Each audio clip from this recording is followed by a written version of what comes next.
Olá, meu girassol, muito bom dia. Hoje é sexta-feira, dia sagrado, dia da conversa que flui. Um quadro periódico que está para completar um ano de vida que eu faço com meu amigo Diego. E juntos a gente ou entra para fluir sem um tema definido, ou a gente escolhe um tema específico para falar. Hoje nós vamos falar sobre níveis de consciência, que é um tema que, inclusive, eu quero aprender mais. E eu vejo que uma das melhores maneiras da gente aprender alguma coisa, da gente aprofundar em um conhecimento, é dialogando sobre ele. Então eu convidei o Diego para a gente falar sobre isso. O Diego já está aqui com a gente, vou convidá-lo para compor a mesa. Bem-vindos, bom dia, mãe, pai, Dani, Raquel, boa tarde. E aí, Diegão, tudo bem? Tudo bem, Cris? Tudo ótimo, Eu graças a vejo que Deus. os gatos são um tema recorrente agora no seu perfil. Tô vendo um gato ali atrás. Daqui a pouco ele passa algum por aqui, tem quatro nesse momento, mas está sendo muito interessante. Te contei, né, Diego, que eu nunca tinha me conectado muito com pets e Aham. sendo muito interessante essa experiência. Era uma busca minha, porque eu vejo que alguém que não se conecta com pets não é uma pessoa legal. Tem alguma coisa errada com essa pessoa e às vezes só falta oportunidade, né, para essa pessoa entender. É uma realidade meio nova, mas é muito interessante. Você me disse, né, que por ser um nômade, um cigano, não é muito possível você ter animais de estimação, né? Possível né? Mas eu acho que assim, complica a vida, porque Uhum. tem muito apartamento, limita a sua escolha de apartamento, porque muita gente não quer pet, não aceita, né? Cachorro e gato.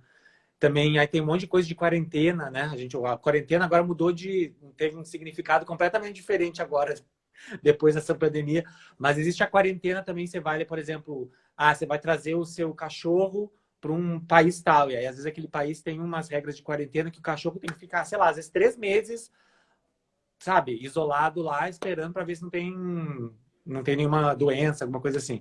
E aí você fica Interessante. pensando, tipo, cara, vou deixar o meu cachorro 3 meses, imagina, pobrezinho, né? Não, então não é prático também se você quer viajar, né? Aí você não. Com quem que você deixa o cachorro, com quem que você deixa É, o gato. Aí hotel de cachorro, hotel de gato é caríssimo. são Então, complexidades. simplificando a vida, não tenho Uhum. pet. Por Mas tive enquanto, né? vários quando morava no Brasil, não, assim, né? Na família, tivemos vários cachorros, vários gatos também, tipo, papagaio. É um pecado ter papagaio, na verdade, não, mas a gente tinha um papagaio. Uhum. Fica, deixa baixo, né? Fica aqui, né, Diego? Meu pai tá dizendo que complica a sua vida ou a do pet, ficar lá 3 meses de castigo, né? Acho que Dos complica. dois, eu acho, né? Eu, assim, não complica a minha vida, descomplica a minha vida, porque não tem que tomar conta do pet, mas ficar ao mesmo tempo me quebra o coração deixar o pet 3 meses socado numa. Devem botar numa, entendeu? Numa gaiolinha, porque não vão botar numa fazenda onde ele vai correr livre, entendeu? Tipo, não é assim, né? Então, Muito enfim. interessante. E para essa semana a gente estava buscando algum tema que pudesse ser interessante. Estava dizendo aqui antes de você chegar que eu me interesso muito por temas que eu quero aprofundar. Então eu não abro necessariamente uma live para trazer uma resposta certa, mas Sim. para construir a melhor resposta. E níveis de consciência é uma coisa que quando eu peguei para dar uma estudada breve, para ganhar intimidade com o tema, então eu não fiz nem muito roteiro, eu escrevi, mas eu nem trouxe as coisas que eu escrevi. Mas eu fui percebendo, poxa, tem convites muito preciosos nesse tema que eu não estou me atentando. Eu tenho percebido, Diego, que eu estou produzindo muito conteúdo, mas é aquela coisa, né? Para quem não sabe onde quer chegar, qualquer caminho serve. E às vezes Aham. peço que me falta esse momento de sentar e direcionar com estratégia, que é uma coisa que você faz muito bem. Então, hoje a gente está conversando aqui, me dá um insight, eu anoto, faço um post, ok, o post de hoje está pronto.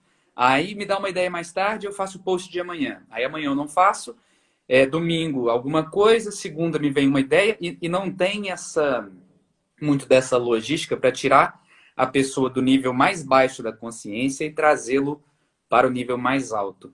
Como que é essa atividade por aí, Diego? E o que você pensa a respeito do tema? É legal esse tema que você escolheu. Acho que até acabou inspirando um pouco o post que eu fiz hoje. E um convite para assim, conversar com as pessoas um pouco sobre isso. Porque eu percebo que tem muitas pessoas que me acompanham. Tem, assim, basicamente, acho que tem dois grupos de pessoas que me acompanham. Tem as pessoas que têm dificuldade com a escrita, então estão tentando se reencontrar com a escrita, né? Então, muitas pessoas vindo do universo acadêmico, até estava assim, segundos antes de eu entrar na live, estava lendo uma mensagem que me mandaram de alguém que me falou assim: o seu conteúdo está super me ajudando a me superar assim a dificuldade que eu tive com o meu orientador na universidade, que ele basicamente mudou o meu estilo de escrever, que era super mais tranquilo, mais fluido, e ele tipo me endureceu a escrita de alguma forma. E aí ele me deu esse feedback maravilhoso, que é justamente a minha intenção, que que o meu conteúdo tenha ajudado ele a reencontrar assim, né, um ritmo que é dele, a voltar a enxergar prazer, né, na escrita. Porque eu acho que o que acaba acontecendo muitas vezes na academia é isso, a gente perde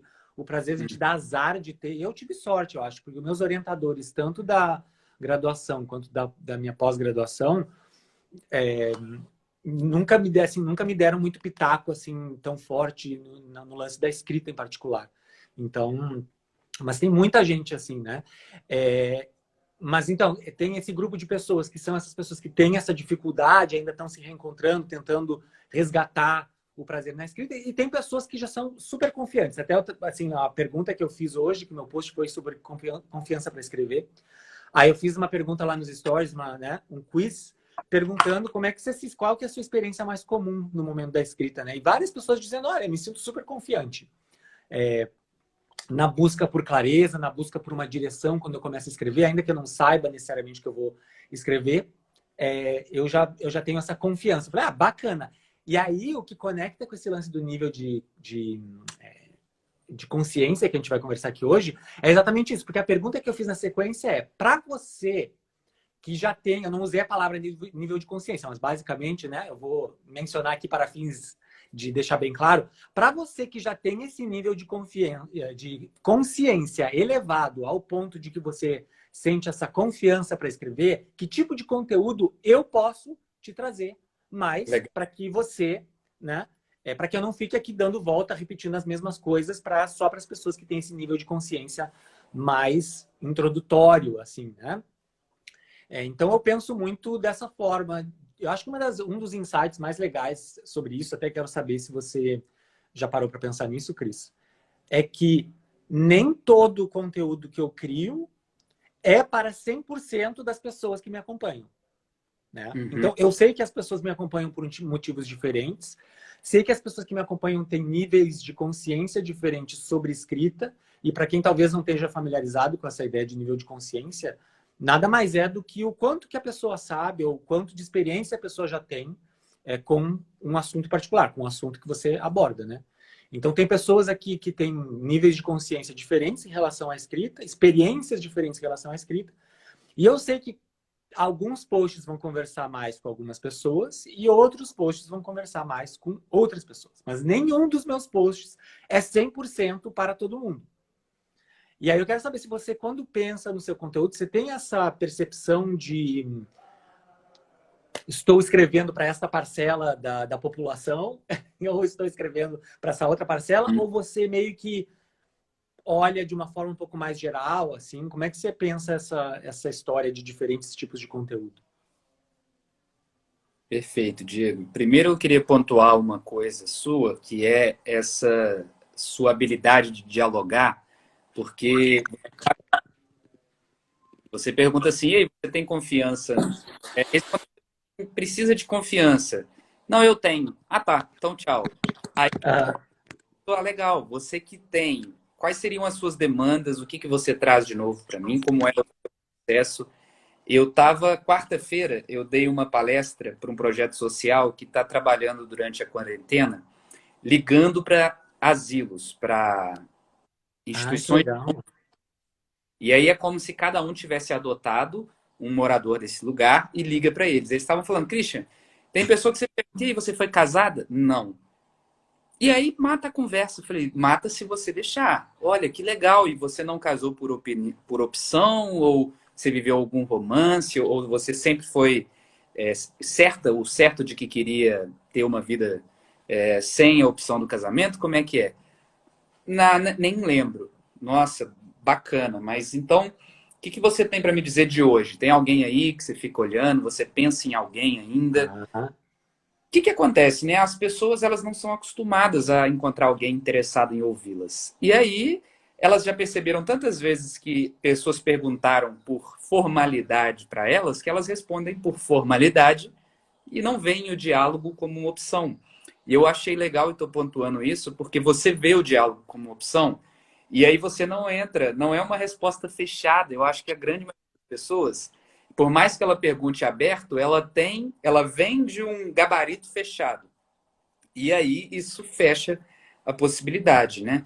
E uma outra coisa legal, Diego, é que você falou assim que você sabe que nenhum conteúdo seu vai ser 100% para a audiência.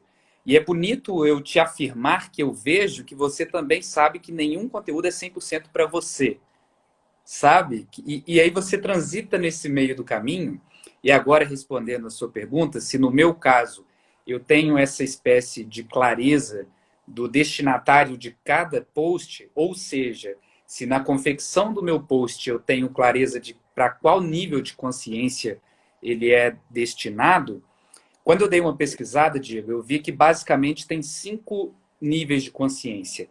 A pessoa inconsciente do problema, da dor que ela tem, de que existe uma solução, de que você tem o produto. Aí depois a pessoa se torna consciente do problema. Opa, eu tenho dificuldade com isso, ou eu gostaria de aprimorar isto. Aí ela tem a consciência da solução, e aí ela fica sabendo que existe algo para ela fazer em decorrência daquele problema. Depois ela se torna consciente do seu produto. Opa, o Diego tem um produto que pode me ajudar com isso. E o mais consciente, que é quando ela está apta a tomar essa decisão. E para eu ser sincero, Diego, eu não tenho essa clareza, sabe? Se você compartilhar sua tela aqui agora, abrir um post e me perguntar, e aí, Cris, para qual público é esse aqui, dentre esses 5 que de uma maneira didática a gente separou? Diego, não sei. Na hora eu até posso conseguir traçar, mas eu não sei. E é interessante a gente se colocar nesse lugar de humildade para perceber que existem buscas, porque o ser humano ele é acostumado a não a querer estar ocupado, né? E o livro Essencialismo ele traz que estar ocupado não é o mesmo que estar sendo eficaz. Então, talvez eu esteja sendo eficiente todo dia. Ontem à noite eu publiquei 3 coisas à noite, sabe? E fiz uma live e tal. Eu estou sendo muito eficiente, mas será que eu estou sendo eficaz? Como é que está o grau de estratégia? E acho que é justamente nisso que eu sou tão grato de me conectar com você, porque diálogos são celebrações e cada vez que você vem para um diálogo, você renova os seus votos com alguém ou algo e semanalmente eu renovo os meus votos com a estratégia. A Clarice está dizendo que faz quase um ano que segue a gente e cada live da gente é algo muito especial. E bom, Clarice, a gente vai fazer em breve a nossa live para a gente comemorar. verdade. Tá E o Rafa chegando. Eu não me lembro da data, esqueci de confirmar. a gente ficou de olhar, né? Mas eu acho que é dia 15, alguma coisa assim. O Rafa diz aqui: vocês acreditam que utilizar um arquétipo na linguagem, por exemplo, de acordo com o público que querem atingir, é mais importante do que definir um público-alvo e sempre alinhar a mesma linguagem? Você tem alguma opinião para. Eu não quero saber se você tem alguma opinião formada sobre isso, Diego. Eu quero saber se você quer formar alguma opinião sobre isso. Olha que legal. Vamos formar uma opinião sobre isso, Diego? Vamos formar uma opinião. Rafa, é, eu sei que tem muita, assim, tem muitas pessoas que falam sobre, né, arquétipos que você pode usar para, assim, né, para incorporar como para sua marca, né, para sua empresa ou para o seu projeto, né? Então, tem muitas pessoas que usam isso como referência. Também fala-se de, né, do arquétipo. Eu não sei se fala-se de arquétipo para a pessoa que vai,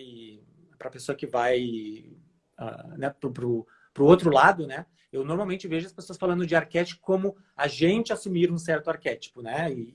E a nossa marca, né, ser pensada com base em um certo arquétipo, né? E aí tem diferentes arquétipos, sei lá, os que vêm à mente para mim sei lá, do herói, do mentor, do amante. Então, existem diferentes arquétipos. Não é um assunto que eu domino, assim, que eu estudei muito a fundo. Até eu vi que, eu não sei se ela ainda está aqui, mas a Cria Texto, para quem não acompanha, né, a Cria Texto, que é um perfil que eu gosto muito, ela tem esse conhecimento maior sobre arquétipos, inclusive acho que ela está para lançar algum curso que talvez vai trazer algumas ideias sobre isso.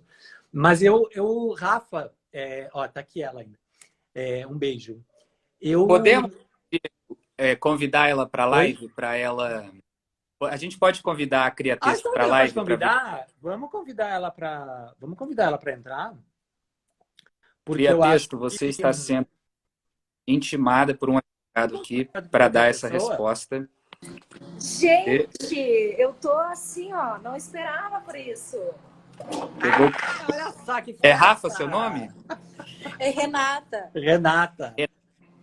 Renata, aí... você fez a pergunta esse do... negócio de chamar pra live é uma coisa assim. É maravilhoso, hein? A gente já botei o olho em você, eu falei, vamos, tá? A Renata tá aqui para me deixar passar a bola para ela responder essa pergunta melhor do que eu.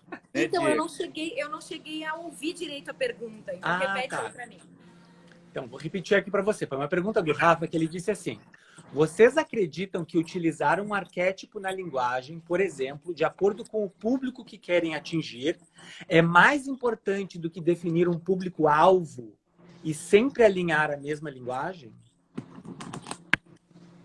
Então, assim, eu acho que o que ele está perguntando é qual que é a importância da gente, em vez de ficar se preocupando com qual que é o nosso público-alvo, a gente se preocupar, ao invés disso, de entender qual é o arquétipo que a gente quer trazer, talvez, usar como referência para a nossa marca, seja ela pessoal ou seja ela para um negócio. Acho que é essa a pergunta. Legal, entendi. Veja, eu acho o seguinte, só para vocês saberem, eu estou num café aqui, tá? Mas eu também. Então, assim, o arquétipo de marca, geralmente, ele é um reflexo. Quando você vai escolher um arquétipo para a tua marca, ele é uma interseção, ele é uma articulação entre aquilo que a tua marca é, ou seja, na essência e na personalidade da marca, mas também um reflexo daquilo que o teu público, não aquilo que o teu público é, mas aquilo que ele deseja ser. Então, quando você olha para o teu público, você precisa pensar o seguinte: ok, ele é isso, mas ele almeja algo que a minha marca pode dar. Ele almeja uma liberdade, ele almeja viver com mais prazer, ele almeja quebrar as leis. Cada uma desses desejos tem um arquétipo, né? Então, aqui eu falei da liberdade, do quebrar as leis. Então, a gente tem um fora da lei. Ele deseja o prazer, então a gente pode dar um amante. Só que isso tem que fazer sentido com a tua marca. Então, as coisas não são pensadas separadamente, mas elas são pensadas juntas, né? Então, o arquétipo é, sim, algo que é muito próprio da minha marca e eu não posso abrir mão disso que é só meu, mas, ao mesmo tempo, eu preciso olhar para quem me segue e entender o que essas pessoas, como que eu posso ajudar essas pessoas a chegar a um lugar onde elas desejam, né? Como que a minha marca conduz nesse processo. Então, é mais ou menos isso. E a sua, assim, para a gente concretizar, Renata, talvez para dar um exemplo mais concreto, o seu arquétipo, que eu me lembro já de ouvir você falando, é o amante, correto? Sim. Então, fala um pouquinho de como é que isso se traduz na prática. Assim, fala um pouquinho do que é o arquétipo do amante e como é que você traduz isso no seu conteúdo. Perfeito. Legal. Então, concretizando isso, né? Por que eu escolhi o arquétipo do amante? Ora, o nome da minha marca é Cria Texto. Era tão óbvio que eu escolhesse o arquétipo do criador, né? Porque eu crio textos publicitários, eu crio textos para marcas. Então, isso seria o mais óbvio. Mas a função do arquétipo não é a obviedade, não é uma resposta rápida. Então, ao olhar para minha audiência, eu percebi que sempre que eu falava da palavra e que eu falava com alguma sedução pela palavra, a audiência se esquentava, a audiência ficava meu Deus, que delícia, Inclusive que eu. gostoso. É. E aí existe uma certa sedução. Então, o meu objetivo como marca é seduzir as pessoas pela palavra e aí elevar o meu serviço. Porque o amante também, ele é meio gourmet, ele é mais relacionado às marcas gourmet, às marcas de luxo. Eu, como quero oferecer um serviço em que eu vendo palavra, eu vendo texto, criando uma percepção mais elevada sobre o texto, aí eu criei o amante, entendeu? Sabendo que as pessoas gostavam, mas muito com aquilo que eu já sou, entende? A Vero Guimarães perguntou se ela pode ter mais de um arquétipo para buscar a sua essência. Essa pergunta é um clássico, assim, né? Porque sabe qual que é o problema? Todo mundo tem todos os arquétipos. Às vezes eu tenho um momento em que eu sou muito fora da lei. Eu tô falando fúria o texto bolha, essas agências são ridículas. A gente tá tipo quebrando e enfrentando, né? Tem outros momentos que eu sou mais prestativa. Então todos nós temos um pouco de cada arquétipo dentro da gente. É por isso que isso confunde. E a gente tem a vontade de ter mais. Tem marcas que utilizam o arquétipo dominante e o arquétipo, como é que eles chamam? De apoio, de sustentação, alguma coisa assim, né? Tem um dominante e tem um outro ali só para você dar uma... Ah, não, mas eu também sou isso, né? Mas no fim das contas, eu acho que o arquétipo, ele é um ímpeto, ele é um temperamento que sai, ele é uma motivação que sai de você. Procure ter um só, sabe? Eu sou isso. Às vezes eu sou assim, às vezes eu sou assim, mas no geral eu volto para esse eixo que é meu, que é o amante, entende? Eu ia fazer uma pergunta, eu acho que a sua questão esclareceu, porque você disse que escolheu um arquétipo, e eu meio que tinha na cabeça que era o arquétipo que escolhia a gente, sabe? Sim. Não era uma decisão assim, eu quero ser esse. Aham. Eu vejo na questão da autenticidade que existe uma autenticidade estratégica. Como eu estou e como eu quero estar. E eu acho que o que você disse é muito interessante porque me mostra um caminho. Se eu quero estar e promover isso, por mais que eu tenha diferentes ímpetos, como você falou, né, diferentes intenções, a minha bússola é chegar e promover isso. Então eu acho que é legal porque diariamente a gente se lembra de algumas possibilidades, né? Porque o arquétipo está diante de dúvida. Talvez essa seja a nossa referência de decisão. Poxa, eu não sei o que eu faço aqui, mas o meu arquétipo do amante, ele vai assim, É isso. É isso mesmo. As pessoas, elas têm... Desculpa, pode falar. Não pode falar, né? Que tá com um delay, eu acho. Eu tô com a internet um pouco lenta. Pode falar. Eu achei que você tinha parado de falar. Não, eu acho que as pessoas, elas têm uma ideia... Essa ideia do arquétipo é muito comum, do tipo... a resposta óbvia, né? Então, se eu sou assim, então eu sou esse arquétipo. Se eu questiono, eu sou fora da lei. Se eu sou sábio, se eu vendo conhecimento, eu sou sábio, né? É aquela resposta rápida. Tá, mas então para que serve o arquétipo? Se você entende, o arquétipo, ele é um elemento diferenciador. Então você escolhe também se toda a tua concorrência é fora da lei, aí você vai ser mais um fora da lei e você não se diferencia, entendeu? Então o arquétipo é um apoio do branding também para você dar personalidade para tua marca, né? Então isso é muito importante. O arquétipo é um elemento de diferenciação por meio de uma personalidade, de uma motivação de marca, sabe? Então eu sempre digo, a resposta do arquétipo ela não pode ser óbvia.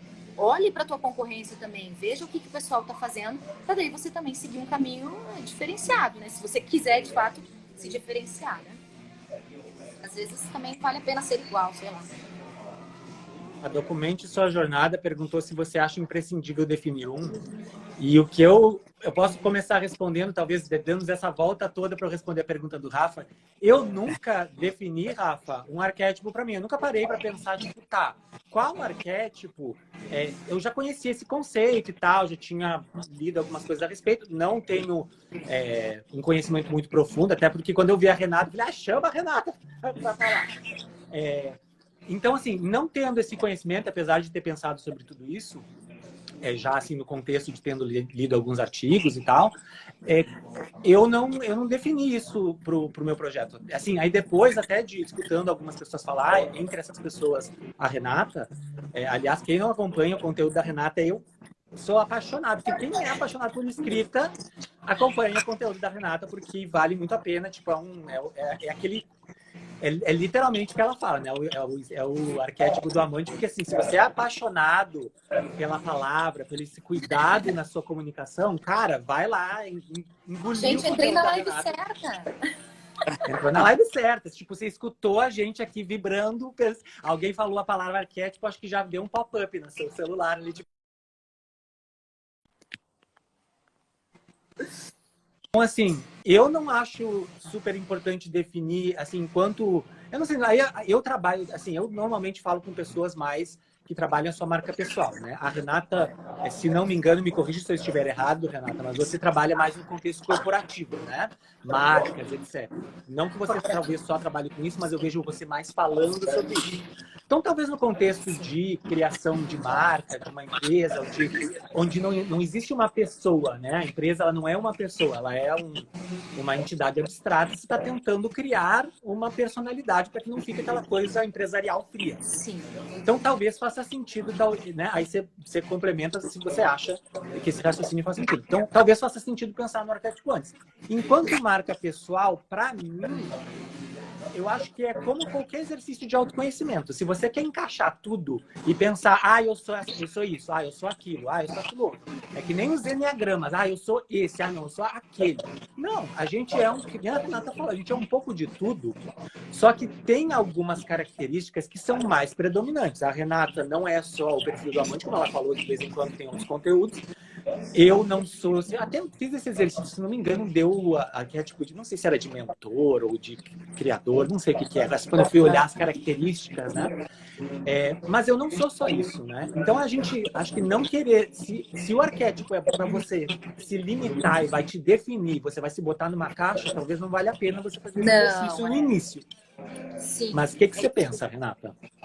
Olha, o arquétipo, na verdade, ele te relembra de algumas coisas. Então você volta e fala, cara, opa, eu sou amante, eu tô me desviando. Porque veja, quando a gente é marca pessoal, é meio que mais fácil. Você é você, então você, tipo, você sempre vai ser você, né? O Diego sempre vai ser o Diego. A Renata sempre vai ser a Renata falando, né? Com as suas nuances, com os seus temperamentos, mas é a Renata falando.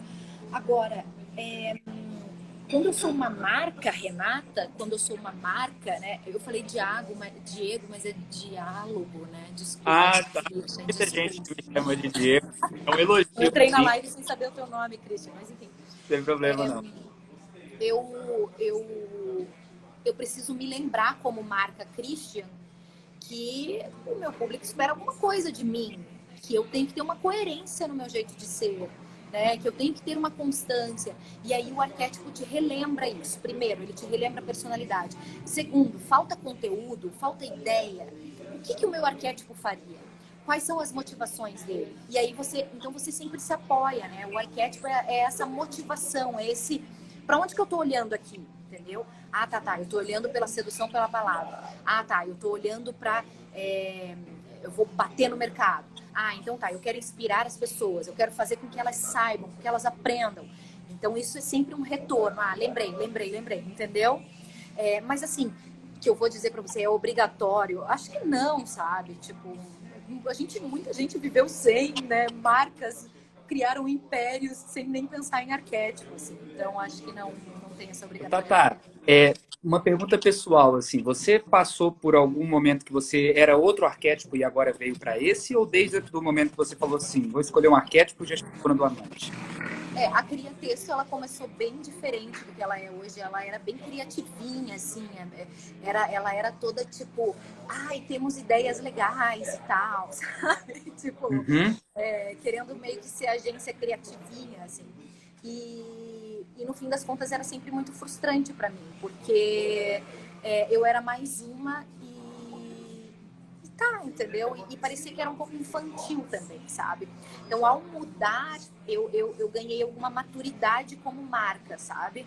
Mas nessa época que eu era, tipo, mais criativa, eu nem pensava em arquétipo, na verdade. O momento em que eu defini o arquétipo foi o momento em que eu defini ser amante e aí ficou. E pode ser que ao longo do tempo mude também, né? Não se sabe. O José Augusto está perguntando de qual estado você fala, Renata? Curitiba, Paraná, gente. Eu sou daqui, tá frio, ó. E, Diego, eu posso trazer a questão da Turma da Mônica para a gente conversar com a Renata aqui? Claro, claro. Porque Eu ela adoro falou a Turma da Mônica. que você tinha um conteúdo, de certa forma, infantilizado e você adquiriu certa maturidade a partir desse momento de revisão estratégica. E Sim. algumas semanas, eu e o Diego, a gente estava conversando e a gente reparou que o nosso perfil ele estava seguindo o que a gente chamou de Turma da Mônica, um caminho Turma da Mônica, que a gente infantilizava o tratamento do a produção do nosso conteúdo, e essa infantilização ia desde o modo paternalista protetor que a gente tinha, até a linguagem que a gente utilizava, até as imagens que a gente utilizava, os termos que se referiam mesmos aos outros. E aí a gente não quer ofender em ser arrogante, mas a gente ficou pensando em formas de viver a cultura, que você trouxe a palavra maturidade, que eu acho que é interessante, e nosso perfil é de um ano, o meu. Então, eu acho que a gente estava vivendo realmente infância. E eu não me cobro, sabe, de Não, nem nada assim. Mas como vir para essa maturidade? Que evidência você pode trazer para isso? Você quer implementar algo, Diego? Não, eu acho que para mim a percepção foi muito de eu tenho como formação publicidade e propaganda, né? Você também é publicitária por formação, Renata? eu sou jornalista. Jornalista, tá? Da comunicação social. Sim. Muita gente que vem do universo da publicidade, acho que tem um pouco essa visão de quando cria o projeto, que é fazer exatamente o que a Renata estava falando do que era o projeto dela no início, bacaninha, criativo, que fica aquela coisa, você quer dar um ar de empresa por uma coisa que, como se o ar de empresa, de dar um ar de grandiosidade, fosse tornar aquilo ali mais, sei lá, profissional, ou mais, as pessoas fossem levar mais a sério. Pelo menos essa era a minha percepção. Né? Tanto é que o meu projeto anterior, eu quase que não aparecia, era muito assim, era só eu e as pessoas às vezes mandavam mensagem, parabéns para a equipe. Eu ficava pensando, cara, Eu sou muito, as pessoas, o pessoal da Cria Texto. o pessoal da Cria Texto, exato. E aí, eu acho que o que eu fui percebendo é que menos importante do que essas coisinhas legaisinhas. Então, aí, por exemplo, o que a gente estava brincando do lance do Turma da Mônica, nosso arquétipo era Maurício de Souza, eu acho. E aí que a gente tá brincando do Turma da Mônica, que eu fui olhar o meu perfil, meus destaques eram aqueles, sabe aqueles memojis que você pode fazer no iPhone de você? Eu lembro. E aí era tudo os bonequinhos diferentes. E aí eu comecei a olhar para aquilo ali, aí conversei numa conversa assim super espontânea com o Cris, assim, com vários insights, eu olhei para aquele negócio e o Cris falou assim, Diego, tá meio Turma da Mônica esse seu perfil. E eu olhei e falei, cara, tá meio Turma da Mônica, eu acho que tá um pouco exagerado. E aí eu ainda tô repensando algumas coisas e tal, mas, enfim, é só esse o adendo que eu queria fazer antes de você responder a pergunta do Cris. Eu acho que a gente tem essa tendência a achar que ser criativo é ser legalzão, ou ser criativo é ser engraçado, né? E eu acho que a gente também amadurece como profissional no fim das contas, né? A gente começa de um jeito, mas a gente vai crescendo, tem coisas que vão perdendo a graça, né? E a gente vai se apropriando um pouco da nossa história, assim, né? E a gente vai vendo que a gente pode, de vez em quando, trazer um conteúdo mais sério e que não é o ser engraçado que atrai as pessoas, né? Então, eu acho que é uma tendência nossa de chegar sendo simpaticão para atrair as pessoas, no fim das contas, né? Todo mundo é meio que assim, eu sou sociável, venham aqui, vejam que ambiente gostoso. Aí depois você começa a, mas eu posso pôr minha opinião de uma maneira mais categórica, eu posso me posicionar como uma marca mais especialista, né? Algumas pessoas vão embora e outras pessoas vão vir por causa disso, assim, né? Então, eu acho que é um movimento natural, assim, sabe? Mas eu acho muito importante amadurecer. Porque senão a gente fica num brinca-brinca, né? Não que não seja legal brincar, mas a gente fica também, talvez, estagnado, né? Acho que na vida, né, a gente amadurece e a gente amadurece com experiências, com conversas que a gente tem, né? Então, não tem, eu acho que a minha versão para a resposta, né, para a pergunta do Cris é tipo, eu acho que o amadurecimento é uma coisa que é um processo muito pessoal, né? Que acontece no tempo que pode acontecer. Então, se você não está pronto, assim, talvez eu não tivesse pronto para aquele comentário seu, eu dissesse, Cris, nada a ver, aquilo ali é divertido, é criativo, e tipo, não quero enxergar. Ou não quero, ou não percebo que você me diz dessa forma. Mas quando você falou, eu acho que porque era uma coisa que talvez vinha circulando já, ou tipo, entendeu? Você falou, imediatamente eu, tipo, cara, entendi exatamente o que você quis dizer. Sim. Então, acho que é Eu acho que já que a gente está falando de arquétipos, né, só para linkar com isso, eu acho que um dos arquétipos mais difíceis de sustentar, e eu admiro muito quem consegue sustentar, é o arquétipo do bobo da corte, que é esse arquétipo do riso, é esse arquétipo da brincadeira, da diversão, né? Então, muito utilizado pela Pepsi, por exemplo, por marcas de cerveja, tipo a Skol, né? Eu acho que o Skittles, aquela balinha, né? De vez em quando eles brincam, né? Marcas gostosas, bis e tal. Quando o Bis lançou o Tris, eu até fiz um vídeo sobre isso, porque é muito, tipo, cara, rir, entendeu? Tipo, mas existe o Tris? Não, hahaha, eu tô rindo da tua cara, seu ridículo, o Tris não existe e tal. E o bobo da corte, ele precisa ter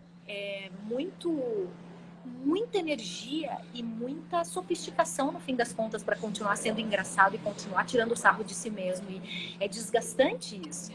Às vezes é até melhor você ser meio mais sóbrio, porque é mais confortável. Hoje eu não vou fazer piada, tá tudo certo, né? Então é difícil sustentar o arquétipo do bobo da corte e fazer e manter fãs ali, né? A gente não tá dizendo que ser brincalhão é ruim, muito pelo contrário, mas requer um esforço absurdo. Tem algum livro, Renata, que você recomenda sobre esse assunto de arquétipos e marcas? O clássico, né? Eu acho que a bíblia disso para marcas é O Herói e o Fora da Lei, da Margaret Mark e Carol Pearson. Então, assim, esse livro para mim é uma bíblia, porque toda vez que eu vou criar um conceito de marca, que eu preciso definir um arquétipo, eu volto a ele. Então ele é aquele livro mesmo que você retorna a ele para confirmar e tal, como que os arquétipos funcionam, quais são as sombras desses arquétipos. Então, assim, é o clássico, né? Fora isso, tem um livro que eu recomendo muito, que é A Jornada do Escritor, do Christopher Vogler, que ele fala muito também sobre a construção, digamos, da jornada do herói, que é, né, do storytelling, mas olhando muito para cada arquétipo. E ele amplia ali os arquétipos. Ele fala, tipo, qual que é o arquétipo da sombra, por exemplo, qual que é o arquétipo, né, que é aquela sombra que te impede de fazer o que você quer. Enfim, ele fala de vários outros, né? A Carol, nesse outro livro que eu falei, que é a Bíblia, que é O Herói e o Fora da Lei, eles trazem 12, que são os clássicos, que todo mundo trabalha. Nesse outro, que é a Jornada do Escritor, eles trabalham com mais, né? Eu sempre prefiro simplificar, então eu sugiro O Herói Fora da Lei mesmo. Maravilhoso. Joese está perguntando, depois de definido o arquétipo, quais os primeiros passos para expressá-lo e se existe um caminho essencial, principalmente no início? Veja, você precisa, né, definir o arquétipo, é só dizer qual que é a tua personalidade, né? Depois você tem todo o teu trabalho, a tua empresa, o teu serviço, o teu negócio, aquilo que você entrega, né? Na verdade, tudo aquilo que você for começar a entregar vai ser entregue com uma personalidade mais definida, mais consistente, porque agora você definiu o teu arquétipo. Mas o arquétipo é só tipo, eu sou assim, eu tenho esse temperamento. Né? Depois disso, você precisa comunicar, você precisa ter um produto, você precisa ter um serviço, você precisa ter um atendimento, né? Então, tem todo o processo ali, né? De comunicação, de conteúdo, né? Eu acho que cria-se muitas vezes uma percepção especial para quem está começando e começa a entrar em contato com conceitos assim mais técnicos ou mais teóricos. Muitas vezes cria-se, assim, se cria essa obsessão com a técnica e com as ferramentas que ou paralisa ao ponto de a pessoa, meu Deus, eu não entendo, eu não sei qual que é o meu arquétipo, então eu não posso começar, eu não sei isso, então eu não posso fazer nada, então eu não posso, né? Ou, às vezes, o que acontece é essa coisa da pessoa achar que aquilo ali vai salvar a vida. Então o meu perfil não tá dando certo, meu negócio não tá dando certo.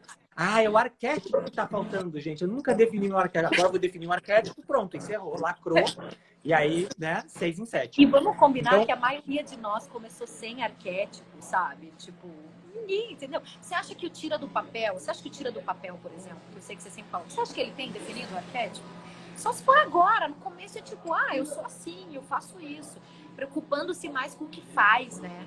Com o modelo de entrega, mais do que isso, sabe? Eu acho que é um reconhecimento, né? Mais do que qualquer outra coisa. Diga lá, Cris. Muita disciplina. Todo dia a gente entra numa live que a pessoa diz que aquilo ali é a virada de chave. Na minha live é oratória, na live do Diego é a escrita, né? A sua vai ser o arquétipo. E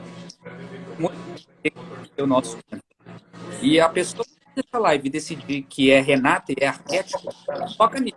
Hoje eu estou numa live com a grande ideia. Depois que você estudar copy e você souber isso, acabou. Depois que você souber editar o seu vídeo, nossa, essa pessoa ela não tinha resultado nenhum. Ela fez o 6 em 7 dela em 40 minutos. Depois ela editou o vídeo dela. Então a gente tem que ter muito esse senso de dar algum tempo para isso, porque eu vejo que é um grande desafio nosso como professor manter a pessoa interessada naquilo que ela se interessou. Porque semana que vem surge uma outra grande ideia, uma outra grande busca. Alguém tem a habilidade de trazê-la do nível de consciência mais frio, mais quente, e a gente trazê-la quente no nosso nível de consciência, né? Eu acho que tem um gancho pra gente... que o tópico da live é nível de consciência, tá? E aí alguém trouxe a questão do arquétipo, que eu acho que trouxe muita luz, muita riqueza para essa live. E quando a gente fala de nível de consciência e arquétipo, o que você tem para dizer, Tatá, de esquentar a sua audiência, ou seja, trazê-la inconsciente para a consciência? Qual a relação que você vê disso com o arquétipo? A pergunta é clara. Você está perguntando para mim, né? Só para confirmar. E ficou legal de entender? É algum tipo de... Ficou clara, tá? Eu acho que é o seguinte. Nossa, vocês estão me pegando aí, viu? As respostas na ponta da minha. É o Roda Viva aqui, Renata. Quem sabe faz ao vivo, né? Mas enfim, eu acho que essa questão de nível de consciência, ela está muito relacionada ao saber com quem se relaciona, né? Então, eu não estou me relacionando com uma marca. Primeiro, eu estou me relacionando com uma marca, tá? Ok, é um nome. Depois, eu passo a me relacionar com uma personalidade, com um jeito de ser.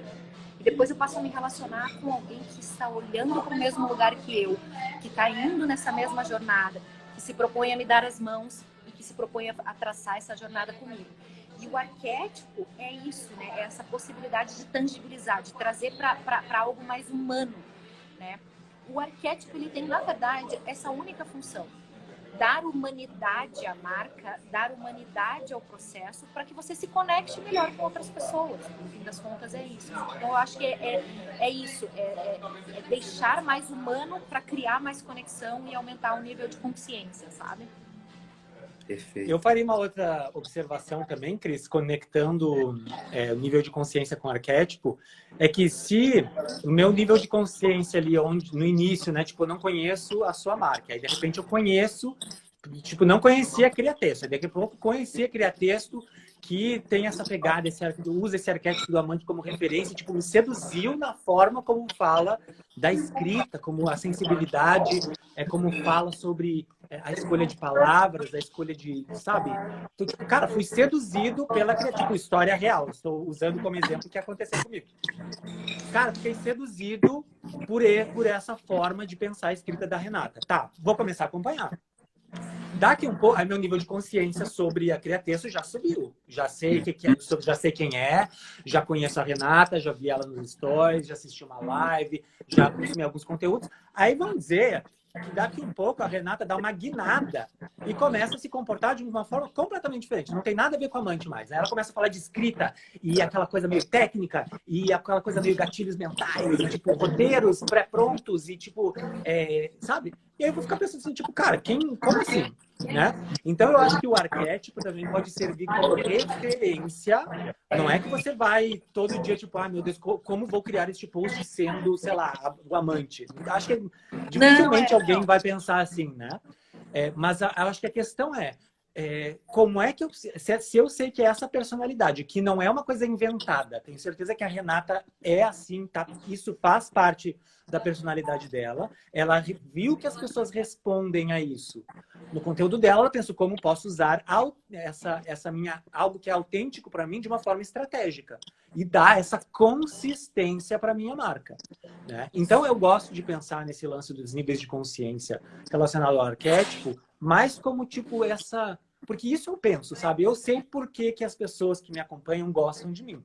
E aí esse aqui é o ponto que eu tava até nessa conversa do Turma da Mônica que eu tive com o Cris, a gente conversou também sobre eu quero mudar, mas o quanto eu mudo para que eu não dê justamente essa sensação de que as pessoas começaram a me acompanhar porque eu era desse jeito, e aí daqui a pouco eu dou uma guinada para o outro lado, simplesmente por uma decisão intelectual de que, não, eu acho que isso aqui está muito assim ou muito assado.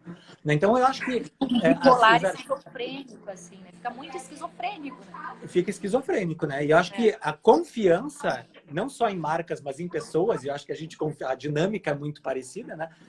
A gente confia em pessoas que a gente tem essa noção de, a gente sabe quem elas são. Lógico que elas vão ter alguns momentos que elas perdem as estribeiras e ficam meio, né? Então, momentos mais quietos, momentos mais extrovertidos, mas a gente tem aquela vibração, que é a vibração que a gente considera a vibração normal daquela marca ou daquela pessoa. Então, conhecendo, acho que os arquétipos são ótimas ferramentas para você ganhar consciência, talvez dar um nome para essa vibração que é a mais recorrente na sua marca. E aí, quando você está perdido, que muitas vezes a gente se perde, você ter esse chão, tipo, lembrar de quem você é, porque a gente se perde, né? E para onde a gente, né, tá indo. Perfeito. É isso aí.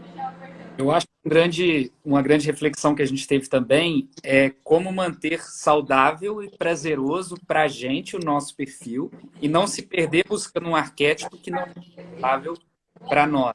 E a gente ficou aquilo, né? Eu prefiro ser feliz ou estar certo. E em alguns momentos a gente vai muito no ser feliz, mudança de parâmetros de hoje, né? Ela possa não ser sustentável. E como a gente quer uma vida de longo prazo aqui dentro, a gente sempre tem que ter essa reflexão, né? Eu sempre acho que essa frase a gente pode ser feliz e estar certo, né? Legal. O ideal são as duas coisas, né? Eu tô feliz e tô certa. Muito bom.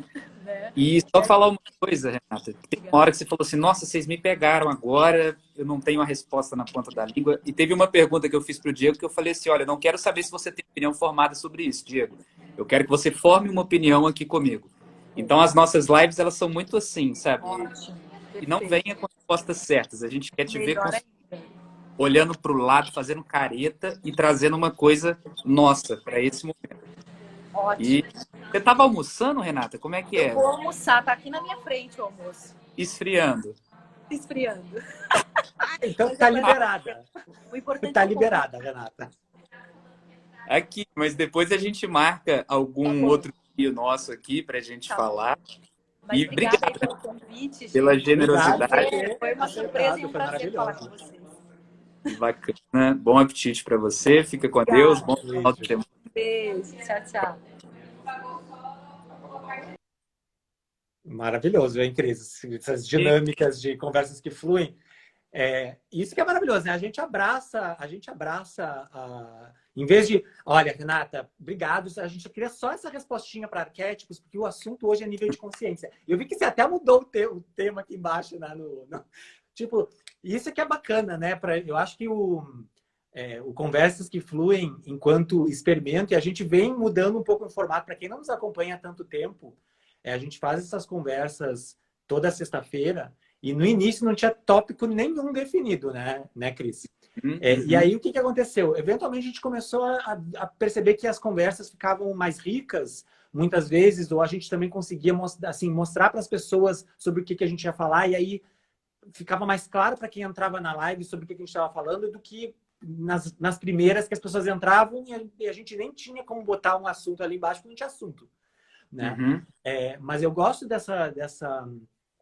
apesar da gente ter um tema definido, essa liberdade, essa fluidez, ela segue igual, né? A gente segue nesse improviso, nessa coisa de a gente ir costurando com o que aparece, que é maravilhoso. Agora, com essa possibilidade de botar a gente para dentro da live, é ótimo, né? Maravilhosa. A primeira participação especial que tivemos aqui no Conversas que Fluem. Não, teve uma vez que a gente botou a Simone, você lembra? E aí botamos... não, verdade, tô enganado. A gente botou 2 pessoas na outra. Eu acho que dava 4, aí a pessoa tinha que sair, a gente pescou mais algum. Quando a gente foi testar esse lance, né?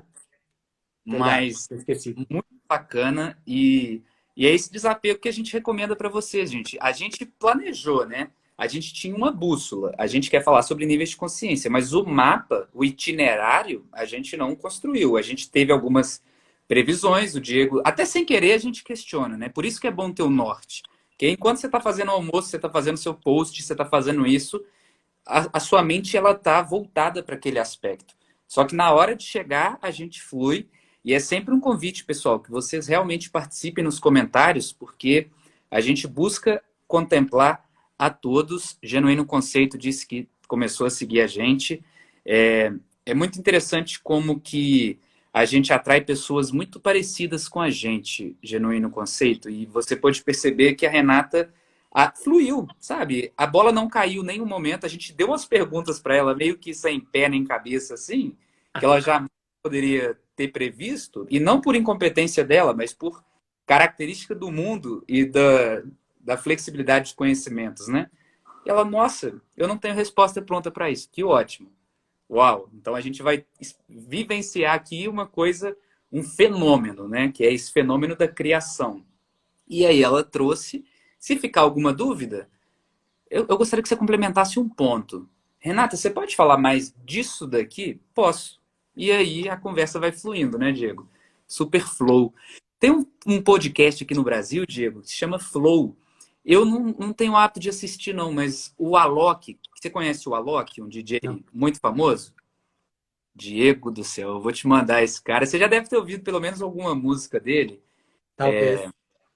Mas eles chamam grandes personalidades do Brasil e ficam umas 6 horas conversando. Eu nunca vi, mas esse movimento de podcast ele é muito... Tá bem consolidado no mundo inteiro, né? Tem uma mesa no meio, uma galera com o microfone de um lado e a outra do outro. Isso é pelo YouTube. Você já viu algum tipo de coisa assim?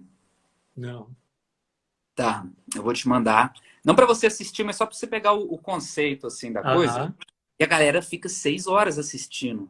Olha que coisa doida, Diego. Muito novo, Deixa né? eu te dar eu tava lendo esse dia, putz, não vou me lembrar de quem foi para poder dar o crédito. Possivelmente foi... será que foi o Josh Spector, que eu assino a newsletter dele e tem muita coisa boa. Mas ele falou uma coisa assim, se você quer se diferenciar, você tem 2 avenidas muito interessantes, muito simples que você pode tomar. Uma é fazer menos do que as pessoas fazem, ou seja, simplificar as coisas. Então, em vez de fazer um podcast, a maioria dos podcasts ela tem 20, 30 minutos, faz um podcast de 5 minutos. Uhum. Ou você pode ir para o outro extremo. Então, se um podcast de 1 hora, 2 horas, faz um podcast de um dia inteiro. Entendeu? Então, enquanto de 5 minutos é mais pontual, objetivo, o do dia inteiro te dá insights que tipo não tem como você ter conversando com uma pessoa, sei lá, por 1 hora que seja. Então, de você entender de como é que você pode ou simplificar algo que já virou clichê, que todo mundo faz, ou como você pode ir ao máximo, tipo, ir para o outro extremo e fazer mais do que qualquer um outro faz. Porque se você buscar esses extremos, você vai estar reinventando basicamente o formato, né? E eu acho que isso que acaba trazendo originalidade para as coisas, né? Então, E eu costumo dizer, né? Eu só escrevo dois tipos de texto. Ou textos que simplificam ideias complexas, ou textos que revelam a complexidade de ideias que aparentam ser simples. Só isso. Todos os meus textos eu posso resumir basicamente nessas duas coisas. E aí, conectando isso com o nível de consciência, eu penso que esses dois formatos de texto conversam muito tanto com as pessoas que não me conhecem, então me conhecem pela primeira vez, eu estou ali simplificando talvez alguma coisa que é mais complexa, ou estou talvez revelando a complexidade de uma coisa que para as pessoas nunca pararam para pensar duas vezes, porque achavam que aquilo ali, pronto. E, ao mesmo tempo, quem me acompanha há mais tempo também acho que gosta desse movimento, porque me acompanha, acho que justamente porque sabe que o meu conteúdo sempre está buscando revelar alguma coisa, seja para um lado, seja para um outro, né? E aí eu me lembro que você falou, né, um pouco atrás, que você não pensa muito dessa forma consciente, assim, esse post é isso, esse post é aquilo. E para te falar bem, na verdade, Cris, eu não sou tão assim, eu não tenho tanta consciência enquanto eu estou criando. Eu acho que é uma coisa meio intuitiva, no sentido de, sabe, você vai, em especial depois que você já criou bastante, você recebeu o feedback das pessoas, você meio que entendeu quem é a sua audiência, entendeu o que as pessoas gostam, o que elas respondem melhor, a que tipo de conteúdo. No momento que você ganha essa compreensão, eu acho que muita coisa se torna mais intuitiva. Né? E eu costumo dizer que você não precisa dar nome aos bois necessariamente se você sabe o que você está fazendo. Eu acho que essa nomeação, qualquer nomeação técnica, incluindo os arquétipos, nada mais são do que ferramentas que nos ajudam a conseguir, talvez, ganhar um pouco mais de clareza para tomar decisões de uma forma intencional, ao invés de decisões acidentais. Muitas decisões que vai meio da intuição e são um pouco mais acidentais, né? Então, a questão é como é que eu posso entender por que as decisões que eu tomei que foram boas, foram boas decisões, e como é que eu posso repetir isso novamente em outros contextos, e o contrário também. Né? Então, só queria reforçar esse ponto de que eu não sou aquela pessoa que o tempo todo, assim, não é tudo tão calculado, porque eu acho que é aí que cria esse senso de as pessoas ficarem paralisadas. Nossa, eu não sei qual o nível de consciência das pessoas para quem eu estou criando esse... Cara, não é assim, né? Eu acho que é muito mais importante você estar em movimento, você está criando e você está entendendo o que está, às vezes, te dificultando ou o que não responderam tão bem e tentar entender o que não respondeu tão bem, do que você tentar se preparar completamente para começar a se movimentar. Faz sentido, Cris? Faz. E no meu caso, eu acho que eu preciso de uma restrição criativa, tipo de uma manhã, uma tarde, um dia, 2 dias, para eu pegar e falar, eu vou revisar o meu arquétipo ou eu vou revisar essa questão de nível de consciência. Aí eu faço esses tipos de delineamentos e continuo seguindo. Eu acho que o problema é que a gente não toma essas decisões de pulso firme e chama para fazer e fica sendo perseguido por essas coisas e se maltratando pelo caminho, sabe? E não estou menosprezando e dizendo que não seja útil passar 3 meses pensando sobre isso, mas eu acho que no meu caso, eu estou sendo prático, sabe? Eu não vou passar 3 meses mexendo com isso. E o que eu estou fazendo, eu não estou olhando para isso. Então eu preciso de uma manhã, e que seja uma manhã e uma tarde, sei lá. Numa manhã eu crio repertórios sobre como direcionar, e na tarde eu aplico de forma prática, tomando as decisões, para que eu crie algum tipo de processo que me facilite ter clareza sobre isso, de uma forma mais clara, seja o Trello, seja alguma outra coisa assim, mas eu vejo que é bem-vindo, sabe? Nesse pequeno estudo que eu já fiz agora, para essa live, eu já percebi que me falta essa clareza, a ponto de, se você me perguntar, como eu disse, para quem foi o Rios que eu gravei ontem, eu não sei te falar. E não é aquela coisa, você tem que saber. A gente não tem que nada, mas são convites que, como a gente conversou muito bem aqui hoje, eu acredito que ajudam a dar uma direcionada. Joyce falou que está com saudade de você, Diego. Te mandou uma... Joyce. Eu desapareci do Instagram, né, Joyce? Até essa semana eu já publiquei 2 posts. Nossa, porque acho que eu passei mais de uma semana sem publicar. A primeira vez em 1 ano de projeto que eu passei uma semana sem publicar. Mas eu estou voltando aos pouquinhos. E E eu acho que eu tô muito nesse movimento agora, assim, né? De entender... Porque as pessoas vêm e vão, né? As pessoas que Uhum. vêm aqui no meu perfil, elas chegam, elas consomem, às vezes tem uma experiência meio intensa de, né? Dali com o meu conteúdo, e aí as pessoas às vezes vão embora. Ou às vezes ficam, mas assim, né? Meio que sentam no fundão. Então, o que eu estou tentando entender agora é quem está aqui e o que, que essas pessoas querem saber. Né? E entender qual que é o nível de consciência delas. Então, hoje, o meu post de hoje foi justamente um pouco para botar o termômetro embaixo do braço da minha audiência, para tentar medir um pouco, assim, em especial as pessoas que me acompanham nos stories, que são as pessoas que me acompanham ainda mais de perto, né? Porque o stories é aquela coisa que você tem que... É uma coisa proativa, né? O feed é Uhum. uma coisa passiva. O feed Legal. passa na sua tela, e aí você Uhum. decide se você vai ler ou não vai. Mas é passivo no sentido de que você está passando na sua frente. O story, você tem que clicar para poder assistir. Então, se aparece a minha bolinha lá, Diego publicou stories, alguém vai lá e clica, essa pessoa é a pessoa que está mais engajada, né? E aí eu quero saber o que que essa pessoa que está mais engajada quer, o que que ela está aqui, o que que ela está buscando aqui ainda, né? Que eu ainda não trouxe. Uhum. E eu acho que esse tá muito conectado com essa ideia de entender o nível de consciência das pessoas sobre escrita, sobre o que eu já falei até aqui. E eu recebo um feedback maravilhoso, como a da Joyce. Você me ajudou muito a escrever legenda, maravilhoso, Joyce. Eu fico super feliz porque a minha ideia é exatamente essa. Em especial para as pessoas. Tem muitas pessoas que fizeram a minha aula bônus, por exemplo, Cris, no curso da Liz Valls, que eu dou uma Ah, aula bônus no curso da Liz Valls. Então, muitas pessoas me mandam mensagem, nossa, tipo, me ajudou super a escrever legendas, eu tinha muita dificuldade. E aí eu fico pensando, tá, já te ajudei com isso, maravilhoso. O que mais poderia te ajudar? boa. Isso é que eu estou interessado agora em saber. Né? O que mais, como mais posso te ajudar? Porque a aula que eu dei para Liz Valls é tipo de pontinha do iceberg do que eu falo sobre escrita. Né? Então, é interessante esse exercício de saber. Você faz essas pesquisas também, Cris, para saber o que mais as pessoas querem saber? Ou você tem assim Não. um Olha, repertório de conteúdo que você costuma trazer? Eu vejo isso muito relacionado com a conversa que a gente teve de como responder a comentários. E eu saí do muito obrigado para o que você mais gostou.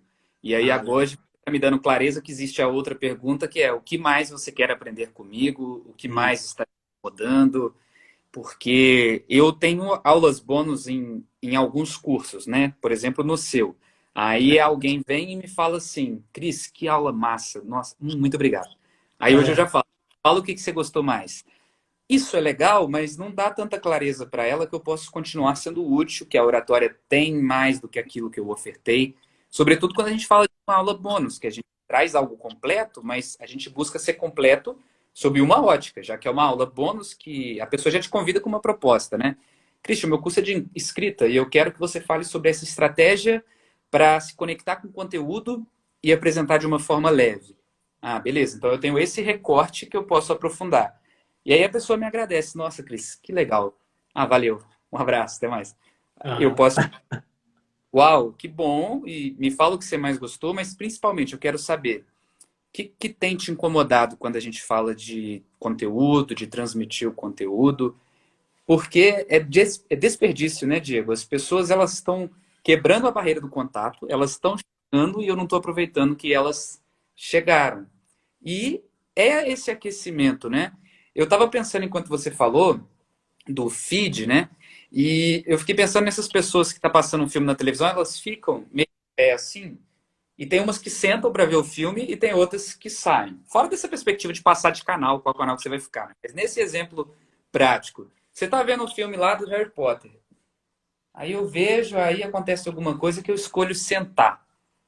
E o, a pessoa, ela chegou. O que, que eu vou fazer para ela sentar e continuar assistindo o filme, né? O que, que eu posso trazer? E ela vai me dizer para isso que é o mais legal, porque o filme do Harry Potter já foi construído e está rolando. Então a pessoa ela vai tomar a decisão pautada nela. Mas essa possibilidade aí, você que está aí na olhando, de que forma que você pode sentar, de que forma você pode continuar essa relação. Achei muito interessante, amigo. E respondendo a sua pergunta, não é uma coisa que eu masterizei ainda. Estou no processo. Esse é um ponto que eu sempre pego no pé das pessoas, né? Tipo, as pessoas querem engajamento, e querem comentários, e querem receber feedback. Aí elas recebem o comentário, recebem o engajamento, recebem as mensagens e não respondem. Ai, que É, preguiça, não quero, eu só queria, né? Então, eu digo, cara, o beabá do engajamento é você interagir com as pessoas. Porque se as pessoas interagem com você, que é o que você gostaria, e aí você não reage àquilo, o que você está fazendo? Você está dizendo para a pessoa que, tipo, olha, você interage, convido você para comentar, me mandar mensagem, mas não espera a resposta, é. né? E aí fica aquele senso de, bom, se não é para... Tá tudo bem, tem pessoas que são super felizes de simplesmente expressar que elas gostaram e tal, tal, tal. Mas eu acho que existe muito mais, em especial aqui no contexto do Instagram, que tem essa proximidade maior, essa expectativa de, o que a Joyce acabou de dizer, construir um relacionamento com o seu público, né? E não esse relacionamento que é de uma via de mão única, onde eu escrevo as coisas e você comenta o que eu escrevo e me aplaude. Não, você me escreve um comentário, né? Assim, que você leu o texto, você, nossa, aquilo ali te deu um insight, te trouxe alguma percepção, nossa, fez alguma diferença na sua vida. Cara, de você tirar um tempo para reconhecer que a pessoa passou por ali, tirou um tempinho, né, para poder interagir com você. O Wellington está perguntando qual o meu trabalho, acabou de entrar. Wellington, eu trabalho com escrita. Eu não sei se você acompanha o Christian.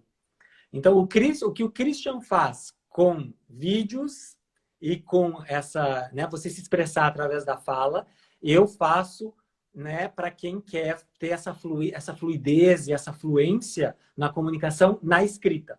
Então, eu ajudo as pessoas basicamente a ou redescobrir o prazer da escrita, ou encontrar prazer na escrita. Muitas pessoas não têm prazer nenhum em escrever, ou perderam o prazer em escrever.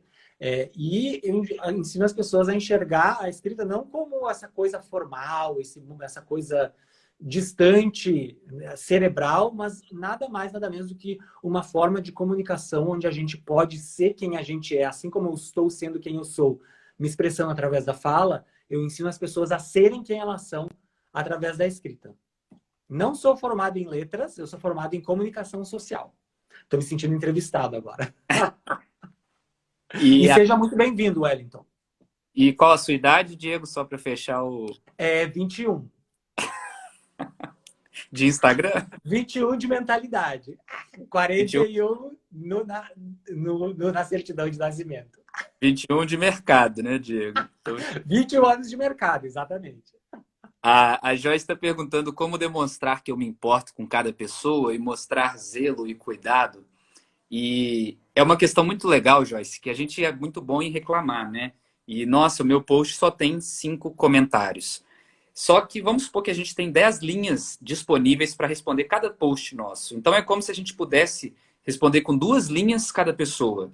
Mas se você recebe 500 comentários e tem 10 linhas, é como se você tivesse um emoji para cada pessoa e para algumas pessoas. Então, eu acho que a gente tem que se empoderar dessas poucas e fiéis pessoas que estão aqui e realmente uma métrica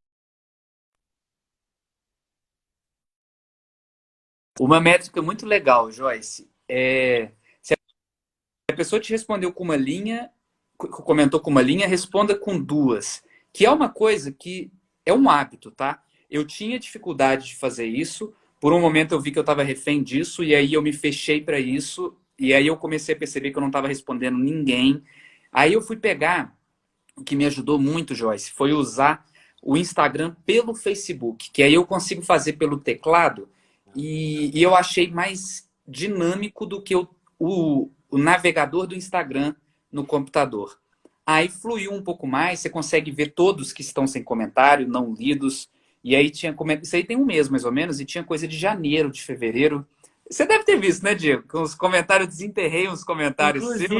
Inclusive, eu fiz um post que era assim, deixa o comentário com o que você faz, para pessoas fazerem pergunta para você. Aí foi lá o Christian, bem bonito. É o trabalho com oratória, e o diálogo, e as pessoas iam começar a botar pergunta, e eu falei, Christian, cadê? Uhum. Não tá respondendo as perguntas, homem. Mas eu acho que isso que você falou, né, Cris? Esse o ponto de, em vez de pensar em quem não está presente, não está engajando, valoriza quem está presente e quem está engajando. É a mesma coisa que a gente começar a dizer, Ah, Cris, olha só. Tava 30 pessoas nessa live, agora só tem 18. Ah, Uhum. acho que não dá, né? Tá muito pouca gente.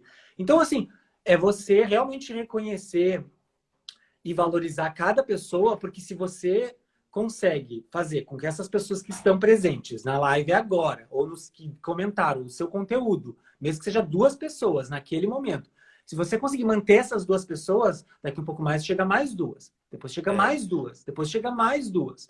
Entendeu? Mas o que a gente quer, muitas vezes, e eu me identifico, porque a gente, sabe, quando a gente entra nesse universo, a gente fica muito apegado a essas métricas, né? Então, o que a gente Uhum. quer é abrir a primeira live e ter 100 pessoas.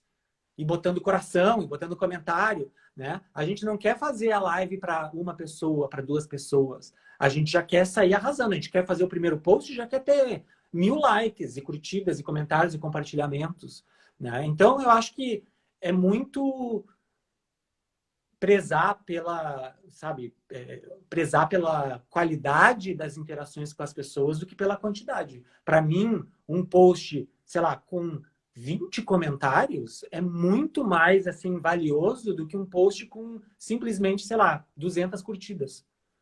Porque a curtida é a coisa mais barata que existe no Instagram, gente. A curtida é aquela coisa passiva. Passa o post na sua frente, você clica, você não precisa nem ler, né? Então, o comentário é a pessoa gostou, leu, gostou, botou na caixinha e digitou, entendeu? Então, recompensa essas pessoas. O mínimo que você pode fazer para recompensar essas pessoas, na minha perspectiva, é esse reconhecimento. Lógico, seu perfil cresceu, sei lá, pessoa com 200 mil pessoas acompanhando, tem, sei lá, entendeu? 1000 comentários no post. Lógico, não tem como você responder um por um. Não tem como. Daí é uma pergunta para uma outra pessoa que tem essa dinâmica. Eu não cheguei nesse ponto de não dar conta de responder os comentários ainda. Mas acho que é uma outra questão, né? Uma outra dinâmica que precisa ser pensada. Mas a princípio, eu pensaria assim. Respondendo a Joyce, como demonstrar que eu me importo com cada pessoa, se importando, sabe, Joyce? Parece simples, mas realmente é, porque se você se importa com alguém, você não vai deixar essa pessoa falando sozinha. Se você se importa com alguém, se a pessoa te fez uma pergunta, você não vai responder com emoji ou de uma maneira fechando a conversa. Eu acho que é muito do gesto de nos colocarmos no lugar de quando a gente procurou uma referência e foi ignorado, e de quando a gente procurou uma referência e foi conduzido. E daquele brilho que a gente teve, que talvez foi o que fez a gente investir no curso daquela pessoa. E uma coisa muito legal da gente falar, né? Hoje eu tô com 5.600 seguidores. No meu último curso eu vendi 13 vagas. E às vezes são as 13 pessoas que eu não carreguei no colo, não é essa palavra muito bem, mas que eu fui respeitoso, que eu fui acolhedor, que eu fui prático, que eu contribuí.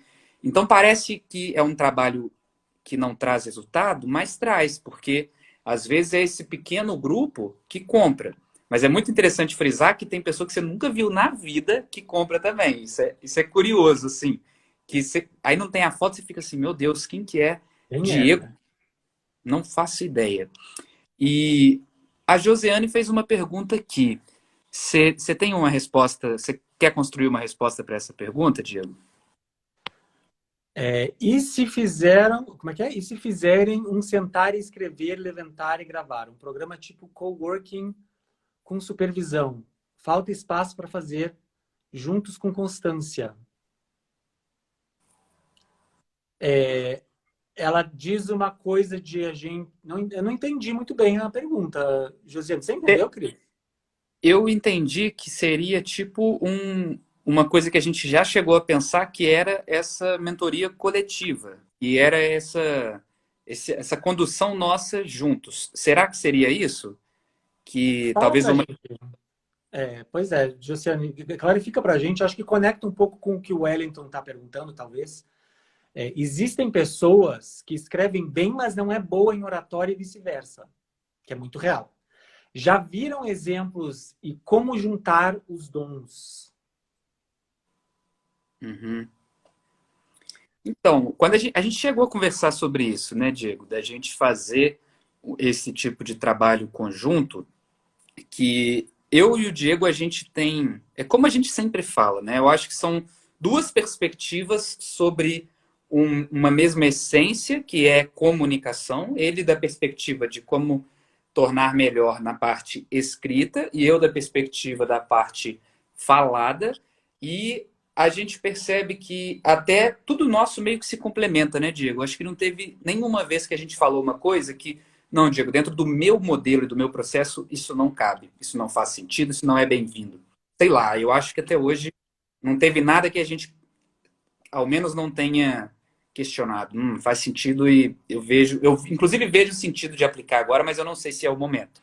Então, a gente chegou até essa conversa, Josiane, e a gente percebeu, né, Diego, algumas formas de condução para a pessoa fazer o texto, se preparar com aquele texto, fazer o vídeo, principalmente, Josiane, porque fazer texto me torna um melhor cara para falar nos vídeos e falar nos vídeos me torna um cara melhor para escrever nos textos. Eu acho que quando você entende essa retroalimentação e você vivencia esse processo, é uma coisa muito louca, porque dessa live pode sair um artigo, e do artigo pode sair uma live, e da live que saiu do artigo pode sair um Reels, que pode se tornar uma legenda de um post, que pode vir a ser um carrossel, que pode virar um Twitter, que pode virar um livro. É uma coisa muito bela, né, Diego?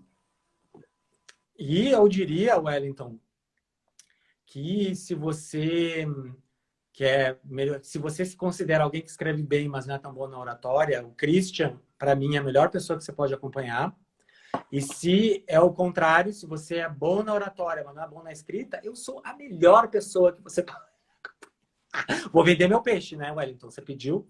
Mas claro. É verdade, eu acho que é bacana você ter mencionado isso, Wellington, dessa combinar as duas coisas juntos, porque eu acho que nada mais é esse encontro que eu faço com o Christian toda sexta-feira, há quase um ano, é exatamente essa busca por combinar, por trazer, ver onde é que se encontram esses dois dons que estão muito conectados. E a minha oratória melhorou muito depois de ter conhecido o Christian, porque eu aprendi muita coisa, muitas ideias que ele traz do universo da oratória, que fazem todo sentido na escrita, né? Ou não só na escrita, mas mesmo no contexto da minha oratória. Então, aprendi muito com o Christian. Então, eu acho que são habilidades que são complementares. Então, eu acho que é muito de você tentar encontrar os princípios de uma boa oratória que você está aprendendo com o Christian, você falou que é aluno dele, né? Então, você pode ter certeza, e aí, em especial, posso te dizer isso com relação ao Christian, não posso te dizer isso em relação a outras pessoas que falam de oratória, mas com o meu conhecimento a respeito da forma como o Christian aborda a oratória, posso te dizer que os princípios que ele traz muito se aplicam ao universo da escrita, que vão ajudar você a se tornar alguém que escreve melhor. Sim, e o Wellington, ele é escritor, ele escreve poesia, escreve textos, ele é professor. E no processo do Wellington tem sido muito bonito, Wellington, reparar o quanto você tem recorrido menos ao seu roteiro em cada vídeo. E uma coisa que eu estava para te sugerir, Wellington, você tem alguns vídeos recitando poesia. Se você vai recitar uma poesia, pode pegar o livro e falar, gente, hoje eu vou ler a poesia do Guns N' Roses.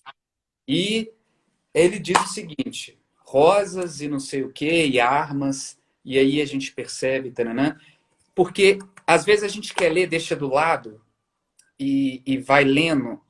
As pessoas estão percebendo e a gente sabe que as pessoas estão percebendo, a gente está percebendo. Então é pedir licença, gente, eu vou ler aqui o poema Night Train, do Guns N' Roses, e aí eu leio o poema. Nesse poema aqui, pessoal, eu entendi que o trem da noite que ele fala é um romance que a gente vive com alguém. E aí, eu achei que você ia dizer que o trem da noite era um trem mineiro. É o trem das 8 horas da noite que passa lá na praça. Mas isso, sabe, Wellington? E aí você vai se tornando menos refém do texto, que é uma coisa que, como escritores, a gente começa a... De tanto que a gente entende a importância do texto, eu acho que a gente se apega ao texto. É uma coisa natural, a gente vê o valor daquilo, que foi uma coisa que o Diego trouxe no começo, né, Diego? Poxa, eu investi tanta riqueza nessa construção, tem tanto de mim lá, como é que eu não vou trazer tudo isso? Só que a questão é que o texto é um reflexo de você. Você tá em você, e eu até arrepiei falando nisso, Diego, porque as pessoas, elas acham que elas são texto, e elas não são. As pessoas acham que elas são vídeo, elas não são. As pessoas acham que elas são o roteiro, não são. E a gente viu isso acontecer hoje com a Renata, que veio aqui do nada, tava almoçando, tadinha. O prato chegou e ela ficou só olhando pro prato, meu Deus do céu. Essa É expressão. o cara crachá, né, Cris? Tira Olhava o para o pé. prato, olhava para você. Você conhece essa expressão? Tira o pé da minha janta, tira o pé da minha marmita? Não, não. É tipo isso, a pessoa tá te enrolando ali, tira o pé da minha janta, Diego, deixa eu ir lá fazer minhas coisas. A gente pôs o pé no almoço da Renata, mas ela estava confortável, tudo a gente tá ficando, né? Mas é isso, sabe, Wellington? Mergulhe no texto na hora do texto, mas na hora da câmera, sai da água, se limpe, se seca e vem limpinho gravar seu vídeo. E depois você vai de novo e faz esse movimento que ele é muito complementar. E o Wellington, depois vai ficar salvo aqui, daí você vai no IGTV mesmo, coloca bem no finalzinho assim, que você consegue pegar os complementos. E obrigado pela participação de hoje. O que você pensa, Diego, de que o texto é um reflexo de você e não você? O texto, para mim, é uma versão elevada de quem eu sou. Porque eu posso pensar, refinar, repensar, detalhar, mudar, né? Reescrever. E eu posso tentar chegar numa versão que é mais elevada da minha comunicação. Para mim, a escrita é muito isso. Para mim, essa é a grande diferença entre a escrita e a fala. Na fala, não é que você não se prepara, mas no momento que você está falando, você tem que estar presente. Isso que eu aprendi com você, né? Você tem que estar... A sua presença é mais importante do que o script, do que você preparou. Na escrita, para mim, a forma é tão importante quanto o conteúdo, né? Ou seja, esse cuidado na escolha de palavras, porque quando você escreve alguma coisa, assim, não quando você está trocando mensagens com alguém, né? Mas quando você escreve um texto, em especial no contexto mais profissional, parte-se do pressuposto de que você pensou sobre aquilo. Você não jogou as palavras na página assim de qualquer jeito e foi. Aquilo ali é uma reflexão do seu processo de pensar sobre uma ideia. Então, eu sempre gosto de pensar como é que eu posso fazer que esse texto reflita a profundidade e o cuidado com que eu pensei sobre essas ideias. Né? E aí é muito nessa questão de construção de marca pessoal, de eu quero que as pessoas reconheçam o cuidado no nível do detalhamento da forma como eu vou encadeando os pensamentos, como eu vou escolhendo as palavras precisas para expressar o que eu quero expressar, como eu vou costurando uma frase na outra, como eu faço umas transições que fluem de um parágrafo para o outro, e de como o texto pega na sua mão na primeira linha e só larga da sua mão no ponto final. Então, eu quero que as pessoas percebam isso nos meus textos. Essa é a experiência que eu quero criar para as pessoas. Agora, e aí eu queria criar uma experiência que era muito parecida quando eu estava dando aula com os meus roteiros. Só que aí não tem como você ter esse senso de fluidez se você tá, que nem o Cris falando, né? Que você tá aqui, né? Aqui tá o roteiro, né? Eu tô, então, gente, e daí eu vou falar, né? Então, não tem como você ter esse senso de fluidez. E aí o que eu aprendi com o Christian é exatamente isso. É tipo, se prepara. Não vai de qualquer jeito e improvisa. Se prepara. Intimidade com suas ideias, né? Tempo de qualidade com aquele conteúdo, mas no momento da entrega, se entregue, esteja presente, né?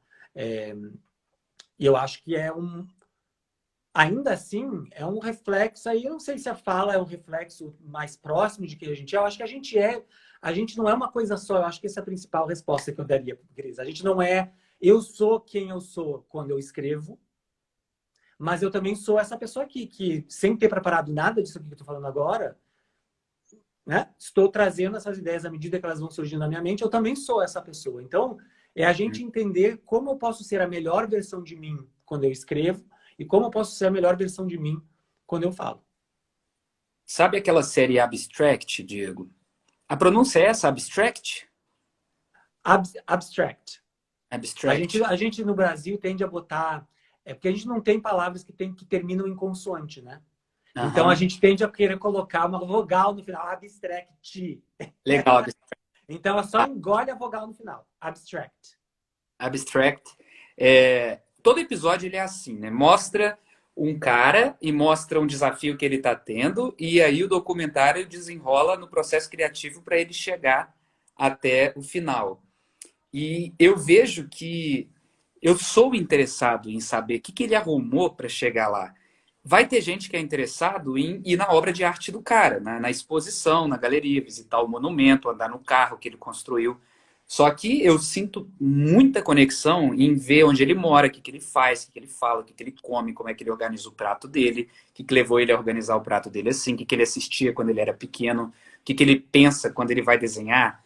E aí ele coloca lá um prédio, só que ele quer dar uma noção de profundidade, então ele borra o cantinho, só que ele coloca uma gota de café que escorre pelo borrado e dá essa noção tridimensional para a coisa.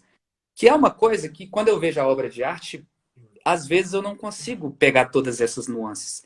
E eu vejo que o vídeo, talvez o meu TED, ele seja a minha obra de arte. Então eu construo um TED para que ele fique impecável na medida do possível. Mas essas lives, os meus stories, a entrega do meu curso, as pessoas elas vão me ver pensando, explicando, justificando, contextualizando, acessando, criando, desconstruindo coisas. E é meio que isso do documentário, sabe? Eu gosto de ser essa versão em construção e eu acredito que a gente vê beleza nisso. Quando a Renata se posicionou com muita humildade de que não sabia a resposta, eu vibrei, falei, nossa, agora sim. Porque a gente vê um fenômeno acontecendo, sabe? A pessoa se permitindo, saindo de onde ela estava. Olha, pelo que você está falando aí, pelo que a gente conversou, eu acho que tem muita relação. Dá para ver na cara dela, sabe? Que tem alguma coisa acontecendo. E que quando as respostas são prontas, não, isso aí não tem como, tá? Não, eu não vejo relações entre nível de consciência uma coisa, arquétipo é outra, beleza? É. Sabe? Então é tudo isso. E que estou te dizendo tudo isso, Diego, para te empoderar, assistir o Abstract de novo e pensar, porra, é isso que eu estou fazendo nos meus stories, nas minhas lives, nos meus vídeos, na entrega do meu curso online. E eu sempre questiono até que ponto o meu TED foi a obra de arte, porque eu quero apresentar mais TED, eu quero ir mais longe, eu quero produzir e criar mais. E eu gosto da gente entender que muitas das coisas, e até que ponto o meu TED não foi um treino, sabe? E só que a nossa mente quer tratar como o jogo final, a final do campeonato. Mas eu não quero morrer assim que eu descer do palco, ou eu aposentar assim que eu, para não ser tão trágico, né? Eu não quero aposentar e deletar a minha conta a partir do que eu descer do palco. Eu quero ir distante. Se eu quero ir distante é processo, deixa de ser resultado. Faz sentido, Diego? Todo sentido. Eu acho que tem essa tendência, muitas vezes, de você querer lacrar ao ponto de que, pronto, agora tá aqui o TED, né? Fiz meu TED, lacrei, e agora, né? Aqui é tudo que vem depois né, é o resto, né? Eu acho que se a gente tem essa visão de estar querendo sempre melhorar, de estar, né? Aquele ali foi o meu primeiro TED, né? O foco no processo, não no resultado, não nessa experiência que durou ali alguns minutos, mas mais em como essa experiência que durou alguns minutos transformou, te guiou, te orientou, né? Ou te impactou, né? Para o que você faz hoje, né? Ou te trouxe para cá, para onde você, né? O que você está fazendo agora. Cara, eu acho que é muito mais sobre isso do que sobre o TED em si, né? E olha que legal, Diego, quando a gente pensa no Leonardo DiCaprio, quando ele pintou a Mona Lisa, tô brincando, adoro essa piada. Quando o Leonardo da Vinci pintou a Mona Lisa, se ele pintasse com a cabeça assim, essa vai ser a minha obra-prima, talvez não seria e talvez tirasse ele do jogo que ele vivenciava, sabe? E a gente quer construir obras-primas, mas não é a gente que escolhe as obras-primas. É o povo, é o tempo, é o impacto da nossa obra. E acho que a gente tem que pensar nisso. Talvez se o Leonardo DiCaprio pensasse na Mona Lisa como a obra-prima dele, eu não sei até que ponto ele se entregaria nu como ele se entregou, ou complexo como ele se entregou, ou continuar produzindo depois daquilo.